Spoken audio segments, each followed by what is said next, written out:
Hello there, runners, and welcome to another Friday, I hope, which means it's time for another Live Watches Vox Machina. Oh boy.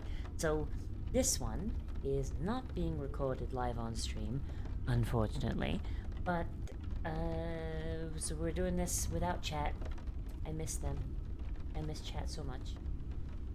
Please come back, chat. Oh god, oh shit. But if you do want to catch me live, you can always come to twitch.tv/livethecyberdoll. I tend to stream whatever we're watching for the week on the Monday at 2 p.m. Eastern Standard Time. And I also stream other shit at other points during the day. So that's fun. And my schedule is generally on my community page or pinned at the top of my Twitter. I generally post that like every Sunday evening or Monday morning if I forget, which sometimes I do. But, oh boy, we're here with Vox Machina. Oh geez. Oh fuck. Oh shit. Someone died. That's 5e, they'll be fine. Robson, just, look. If the DM tries to kill your character, you just say no. The DM can't kill your character without consent. Pro tips. The character sheet has a way of shutting that down. But yeah, no, Vex is dead. Vex just got hit, just bypassed death saves, ripping fucking pepperonis, my guy. Damn shame. Will be missed. Will not be missed.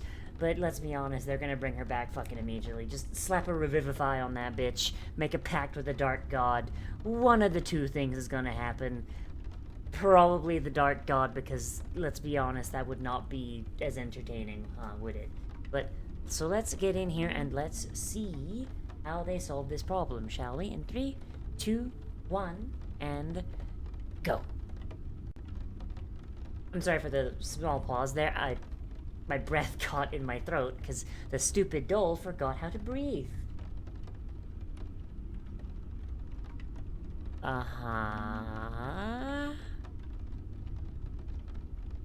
a weird looking kobold there, or dragonborn or something.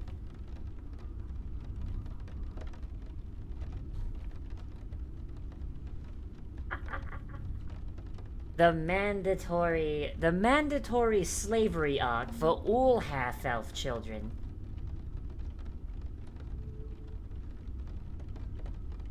Look, if you're playing a half-elf and they get one of two things. They either get a good relationship with their parents or not being enslaved.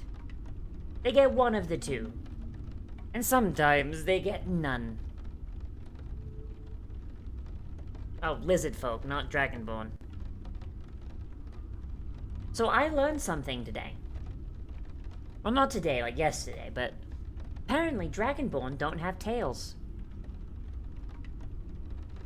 Oh, this is where they get Trinket. Trinket's an old fucking bear then, holy shit. Maybe this is Trinket's parent. I don't know.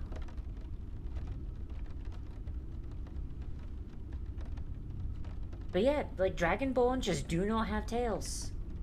Apparently if a Dragonborn has a tail, they're a half-dragon instead. I did not know that until, fairly recently.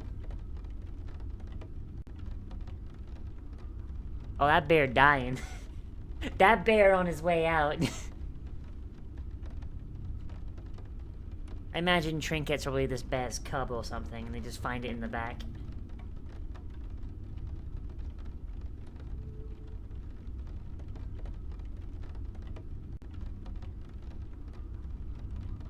God, that bear must have had, the thinnest fucking pelt. My god.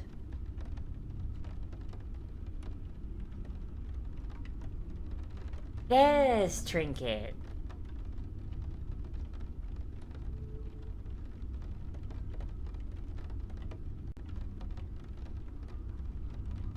Alright, look, the best pets are ones you find in the garbage, alright? So, hey, there you go.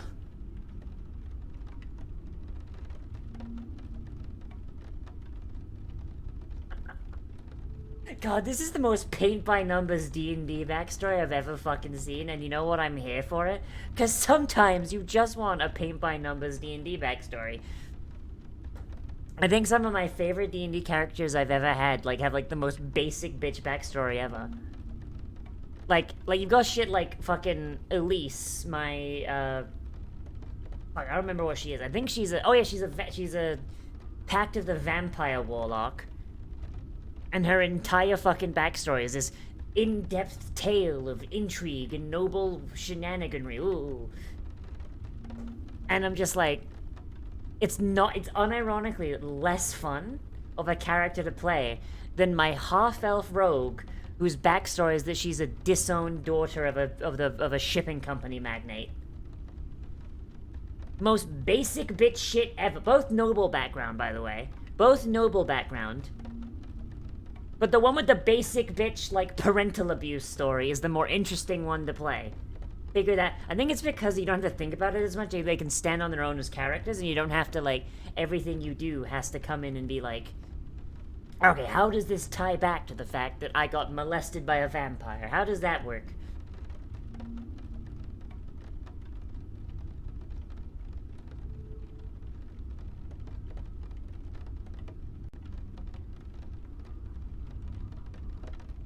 And then another character who is just a palette-swapped version of her just walks in, like, hey guys, I see you found my identical triplet sister. Oh man, he's actually, holy shit. The NPC is actually, fucking...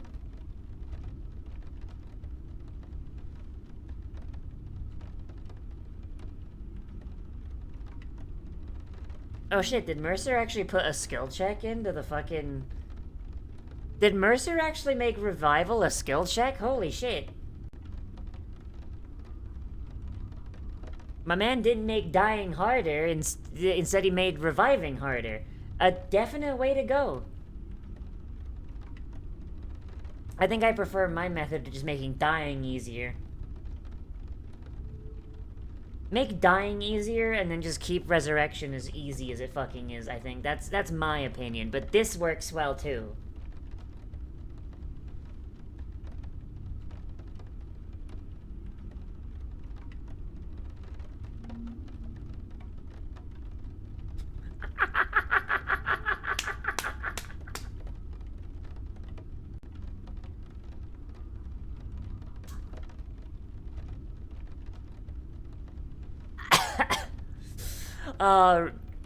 Fucking legally distinct Raven Queen comes out. Hey, yo, Vex, seems like you're having a rough time of it here. You wanna talk about it? You wanna make a deal? You want a multi-class rogue warlock? Sure hope you have the fucking charisma for that, chief.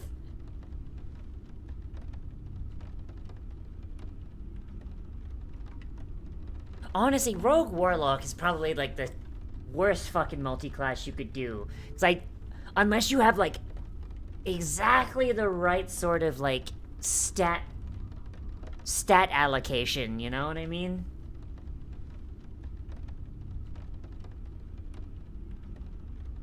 You gotta have, like, the right amount of... You gotta have the dex for your rogue build to work. You gotta have the charisma for your spellcasting to work. Oh, hey, it's the ties that bind.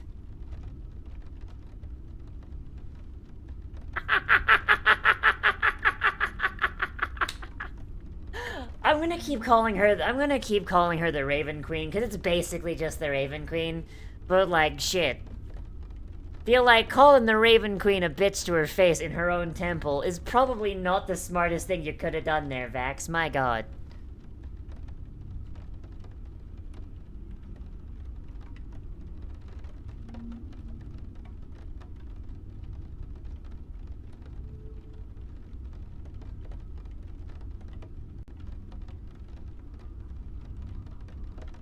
And there she goes.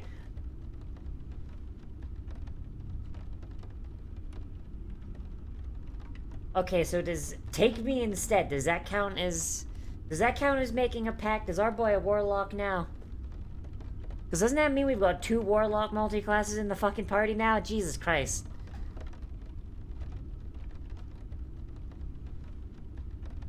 Like, that's too many fucking warlocks in one party. Like, holy shit. Like, Percy's part warlock, though he broke his pact, so I guess maybe he's lost his levels in that.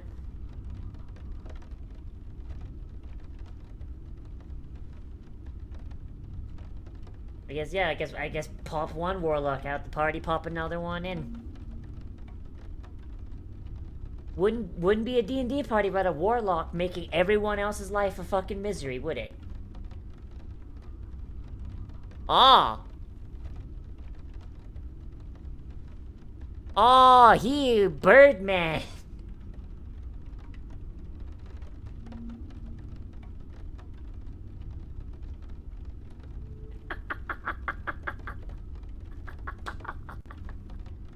Oh, that's... Oh, man, that soul ain't going back to the Feywild when you die, elf boy. Holy shit. That is where elves go when they die, right? I'm gonna be honest, that's what I've always ruled. Like, their spirits go into the Feywild and they just become Fey of some kind. I know, like Coralon's got a domain, but, like, that's only for high elves, right? Let's be honest. Elves don't die that often. I don't really need to pay attention to it that much. Oh, boy.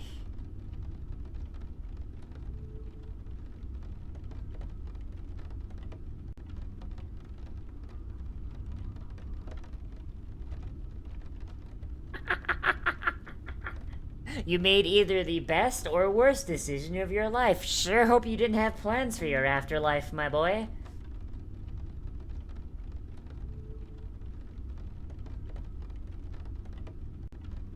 And sure hope it's not one of those curse magic items that can only be removed on death or with a fucking wish spell.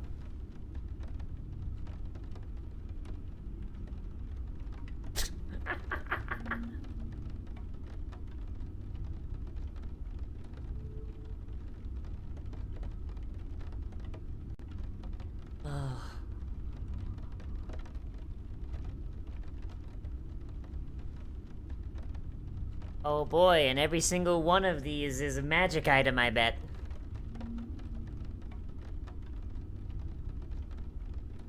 God. This is really just making me want to, like, add more cursed magic items to my games and just, like, actually have them do... Like, my go-to magic item... Oh, hey! Oh, he got knocked over, I guess. Hey, and there's your predecessor. Don't fuck it up. Like, my go-to magic item, like, is generally something that can talk and has, like, a demon or devil or some other dickhead entity in it. And they almost always speak with a Brooklyn accent. They're almost always vaguely poisonable.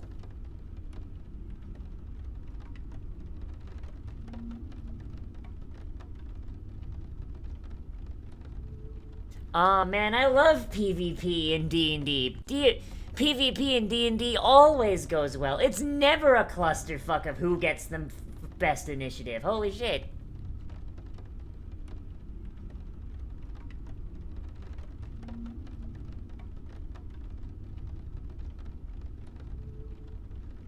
Alright, these guys are like level 13, right? This is like a level 10 plus campaign right now, right? Someone said? If that's what I think it is, then they best not start their turns within 5 feet of it. Otherwise, that's a wisdom save, and based on what we know about Grog, that's an instant fail.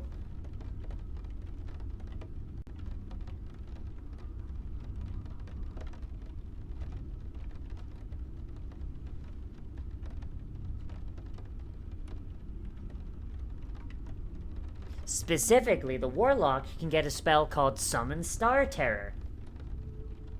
It creates an Eldritch Abomination that vaguely fits that description, and if you spend 5... Oh, that's not a Star Terror, that's something worse. Okay, then. Petrified might as well be dead, let's be honest.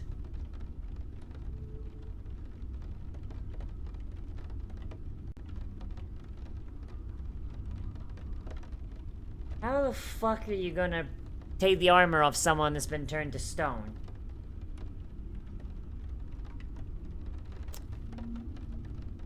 Real apropos time for a vision there, Matt. Jesus.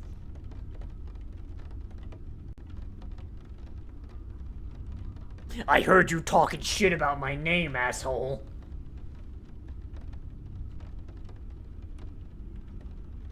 But yeah, like, I'm gonna be honest, like, my go-to is just like, oh, this magic item can speak to its wielder or the people around it? Alright, well, it's from Brooklyn. It's a really bad habit that I really gotta break. Like, this is really just making me want to just be a lot more creative with my fucked up magic items.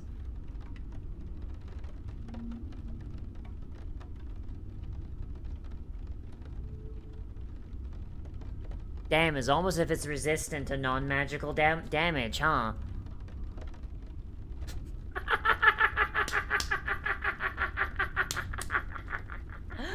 Oh, they're really not good at this, are they? Shit.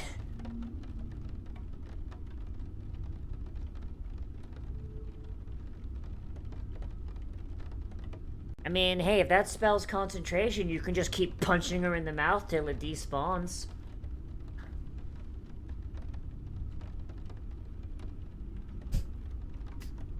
Alright, how many casts of Lesser Restoration do you have, my guy?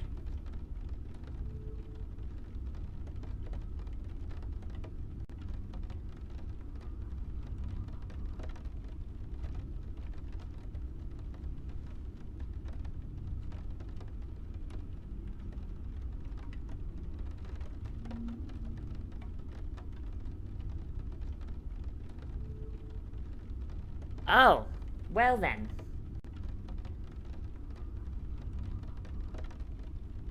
So she's some sort of summoner? She a homebrew class? God, see, now I especially miss chat, because I know that y'all would have the fucking... Y'all would have the fucking answers to that one.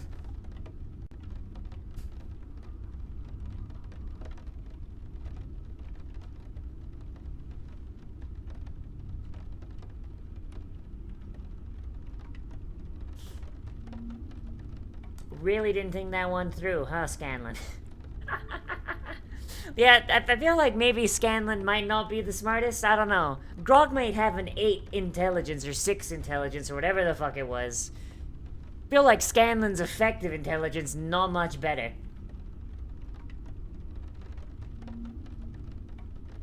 And Pervon really is taking them cracks about his name to heart, huh? Let's go, bear! Rip the bear.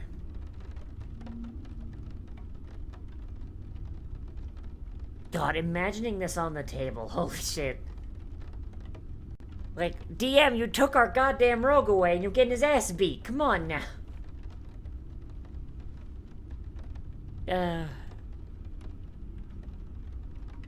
Ooh.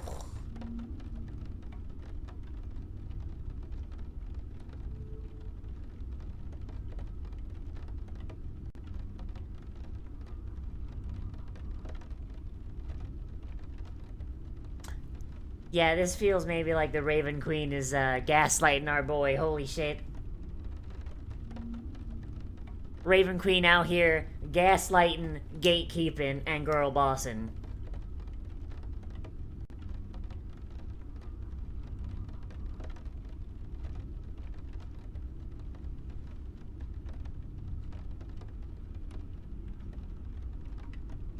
Now it is your turn to get your perv on.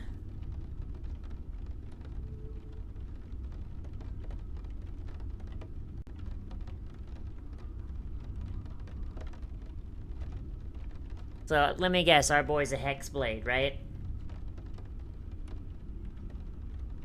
I'm sorry, legally distinct, blade-wielding warlock. Sorry.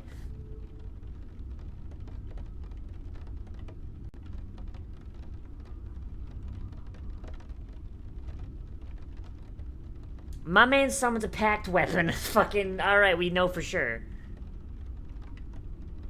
This point, he's not really doing anything I imagine a decently high enough level rogue couldn't do.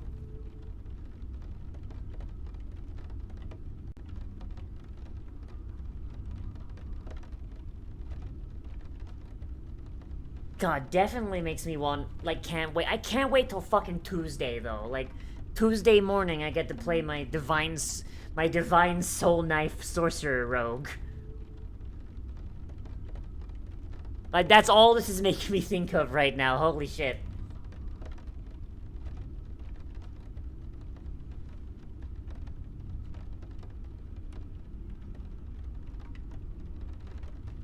I mean, seeing as he summons his knives, like, has he just been like a? Has he just been a packed weapon?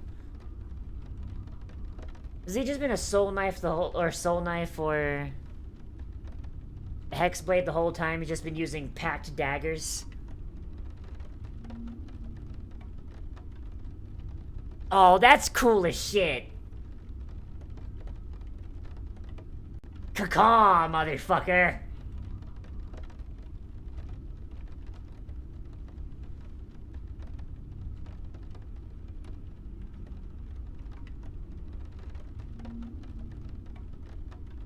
Really just being mean to the eyeball here, jeez.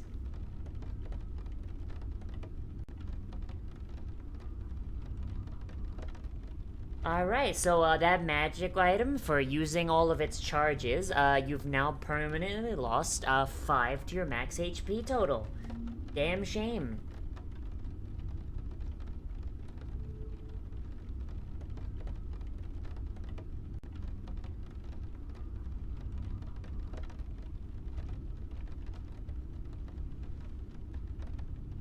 It appears that the temple is collapsing.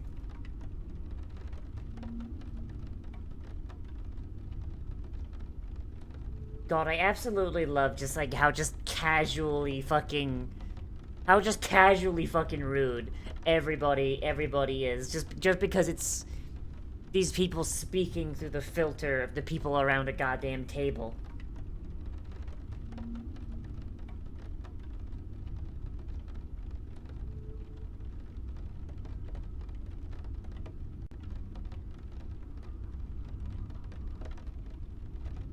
It did get Vex killed.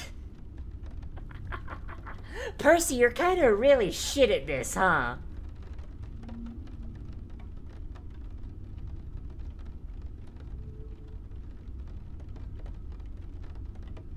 Like, my man's really is just the punching bag of the entire party, huh?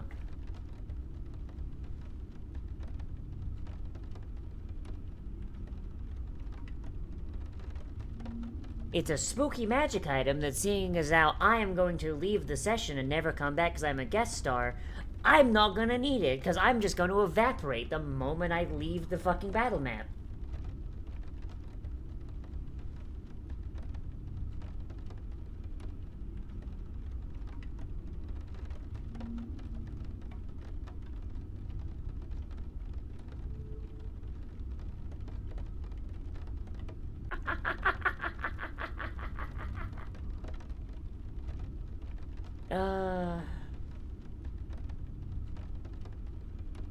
Bruh!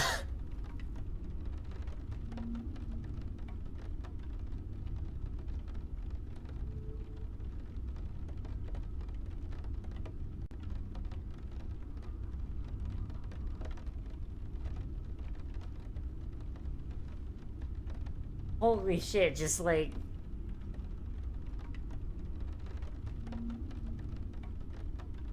See, that's why no one ever wants to play Beastmaster Ranger. Yes, you get an animal companion. Then you need to keep track of where the fuck it is. You literally need a goddamn Pokeball. Otherwise, like, what are you gonna do?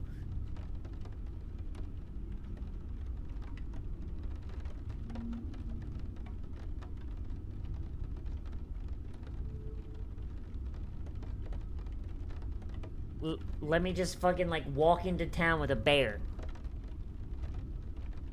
Do you mind?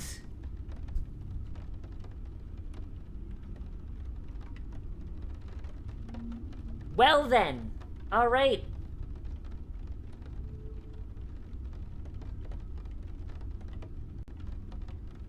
confirmation that our boy is going to Turbo Hell when he dies, also known as the Shadowfell.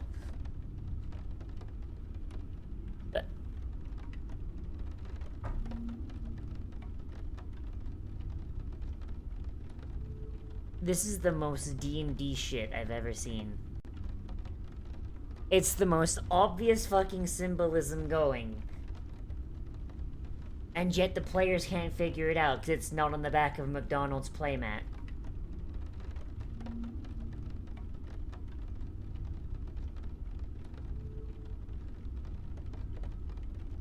Yikes.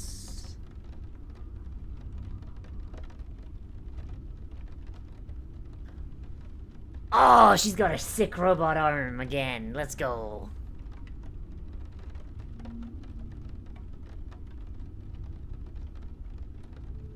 Oh my god, is she gonna sign up with the dragons? Are you fucking kidding me? Oh, jeez. Alright. Alright. Alright. Alright, so...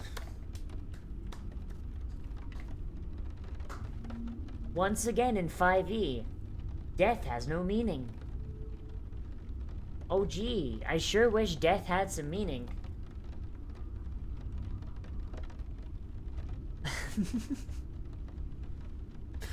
Oh god, alright, but this episode was really fun, and I liked it a lot. Okay, so I don't know where this is gonna go. I don't know how, like, Vex and Vax end up. I really want to fucking... I really want to catch up on Critical Role, but, like, fuck! There's just so many! There's just so many and they're so long! This episode's general vibe, I like it a whole lot. I do wonder if the Matron of Ravens thing is something that was actually in the tabletop, or if it was the Raven Queen in the actual tabletop, because they're functionally the same, it seems. They have the exact same kind of, like, vibe. They got, like, a very similar sense of aesthetics, and they've got very much this, like, a very similar personality. It really does just feel like legally distinct Raven Queen, but whatever. Okay, so, like, as a DM, right? As a DM, you shouldn't want your players to die. You shouldn't want them to die. But you should also not be afraid to kill them. That's, like, kind of like that's the mantra that I've always kind of followed. I don't really have a high death rate in my campaigns, but if someone dies, it's generally because they did something stupid. Unfortunately, the longer 5e goes on, the easier it gets to be stupid, because, oh boy, there's some really dumb shit. But I kind of like how it's being portrayed here, like resurrection being actually difficult. It's still borderline impossible to die, but if you do die, generally you're dead for good unless something happens. I think that's a really, really good adaptation of 5e's death system, and a way to actually give it stakes, because that is something that I've been worried about since Season 1. If someone were to die, it's exceedingly easy to bring them back. Revivify is one 300 GP diamond. At low levels, that's actually pretty punishing, and that's pretty difficult to obtain, and generally, Revivify is saved for, like... It's like, okay, I got this diamond, so if someone important goes down, I'm hitting it. But... here, like, I think someone told me that the general average level around here is around level 13, level 12. Like, at this level, you wipe your ass with a 300 GP diamond. And in fact, like, depending on on your class makeup, you might even be able to just make them. Like, holy shit. Or, like, you know, transmute them if you have 300 GP worth of materials. But and also depending on how lenient your GM is, because I once had a GM, it's like, if you had a circlet, that was worth 300 GP and had a diamond in the circlet, you could sacrifice the circlet and like, because I don't know. I don't know what his reasoning was, but it was really silly. But regardless, it made things a lot easier because getting a 300 GP diamond is a lot harder than just being like, hey, I found this circlet worth 300 gold. Generally, I do not recommend doing that, though. Yeah, like, visually, this episode was really interesting. I liked it a lot.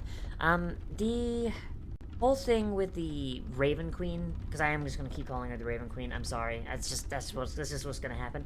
Like, her whole shtick is honestly fairly interesting, especially as a thing for Vax, because Vax didn't really get all that much in the first season. Nor did Vex, to be fair, but let's be honest, they're basically just like two halves of one character, but that's sometimes how it works with twins. It does feel like we're gonna get a lot of focus on them for at least like a good chunk of this season, but the first season we got a massive focus on Percy, and Percy was a much less interesting character, and still kind of is, so works out, swings and roundabouts. Personally, I don't think I'm a giant fan of the whole, like, you've sacrificed your soul to the Raven Queen, ooh. Like, or at least the way it was done here. The way it was done here, it basically, instead of it being a pact, and instead it's just being like, take me instead, you bitch! And she just plucks a string. It feels a little... It feels a little like, okay, there's no terms and conditions here, you know? Like, generally with, like, Warlock packs, there's, like, terms and conditions. And right here, it really doesn't feel like that's a thing that really happened. Like, I understand, like, you know, time is of the essence kind of thing, but, like, if instead of, like, take me instead, you bitch, it'd be like, no, not her, take me, and the Raven Queen just turns and just... I mean, she doesn't really say anything, but, like, I guess you kind of get the equivalent of, do you pledge to serve me in this life and the next? Like, not saying she should talk, because I understand her not talking is probably part of the mystique there, but, like, you get my point, right? It feels like a pact was made, like, signed on a bar napkin, and while that is a little bit in character for some members of Vox Machina, it feels a little underwhelming. And I think that's my only negative there. But seeing as it's like a spur-of-the-moment thing, and it's very clearly portrayed as like a negative thing that Vax and Vex are gonna have to fucking deal with, I guess it's fine. The fight with the big monster was pretty neat. I feel like it went on just a little too long. But it's D&D combat. D&D combat always goes on too long. And Vax... And just kind of... It feels like... If Vax didn't awaken the vestige, that would have been it. That would have been just game over. I don't know. I'm not really... Okay.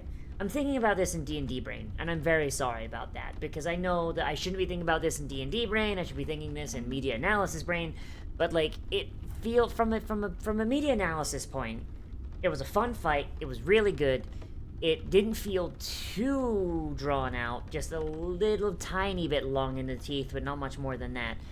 And Vax awakening the power and just dumpstering the monster, showing a massive power boost, that's fine, that's great. From a media perspective, at least, it's really, really good, and it's a nice way to show the sheer boost in power of Vax compared to his companions now. D&D brain... Dungeon Master brain, it feels like the game turned into a single-player game for a moment there. Like, everybody was getting dumpstered, and there was no real way for them to do anything. Like, this is a monster that probably is a unique stat block made up by Matt Mercer, you know, like some homebrew shit. It has a seemingly infinite amount of tentacles.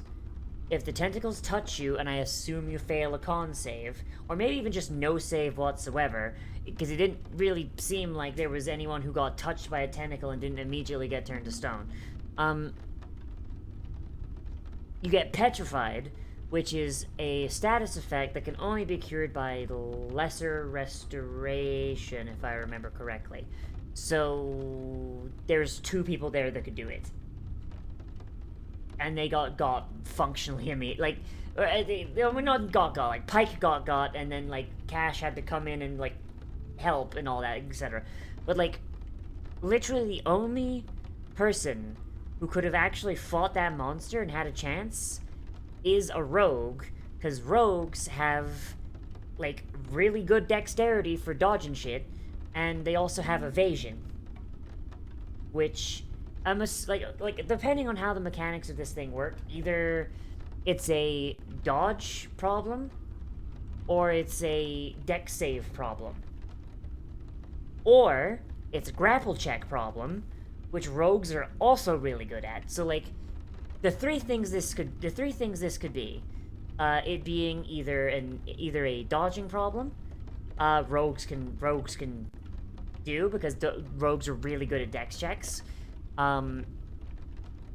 It could be a grapple issue, which rogues once again are really good at, because the way to get to avoid a grapple is an acrobatics check. Rogues are really good at those.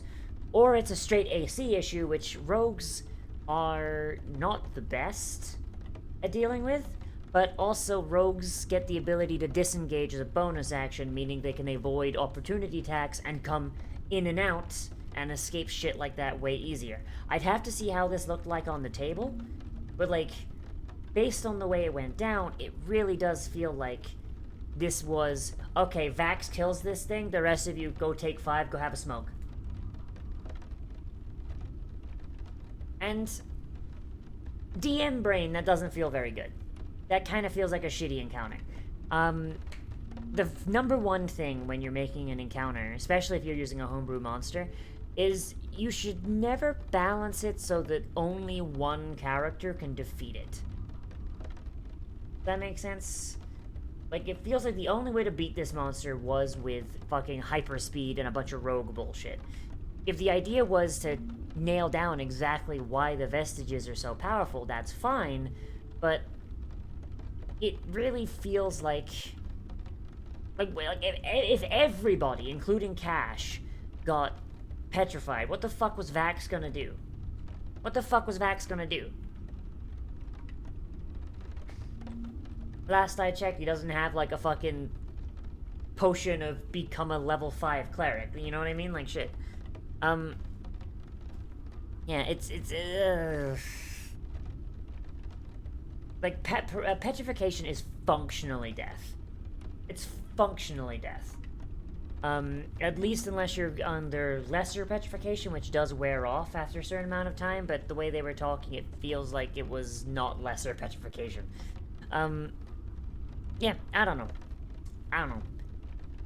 Media analysis brain, episode was really, really good. I enjoyed it. I loved the fight. I liked everything that was going down. I think the drama with Vex and Vax and Percy is really, really cool. DM brain, I got some problems. Not problems that outweigh my enjoyment, but problems that I feel like I need to address, because this is one of my fucking hyperfixations, so I kind of have to talk about it. Let's go. Oh, jeez. God. I don't know. Yeah. All in all, I would say this episode is good. I can't wait to see the next one, and I'm really glad I still have access to, my Amazon account. That all got figured out, so we're gonna keep on going. Tomorrow we're gonna have some Nagatoro. That one is also not gonna have chat, unfortunately. I miss them so. Oh god, I miss them so. Oh no. But if you want to join us on Monday, we will, at 2 p.m. Eastern Standard Time, we will be doing all of our stuff. Be having a good old grand old time. If you want to join me today for something, unless some errands I gotta run take me over long, I should be streaming Dragon Age Inquisition today at 5 p.m. Eastern. Hopefully I'll see you there. But, as always, everybody, Remember to like, comment, favorite, subscribe, share on social media, tell your friends, hit the share button down below. If you want to support me, support the channel monetarily, you can always do so via Patreon, Twitch, Twitch subs, stream elements, YouTube memberships, whatever. And if you can't or don't want to, that's fine too. Just you being here is enough. Thank you for watching, and I'll see you in the next one, Runner. Bye.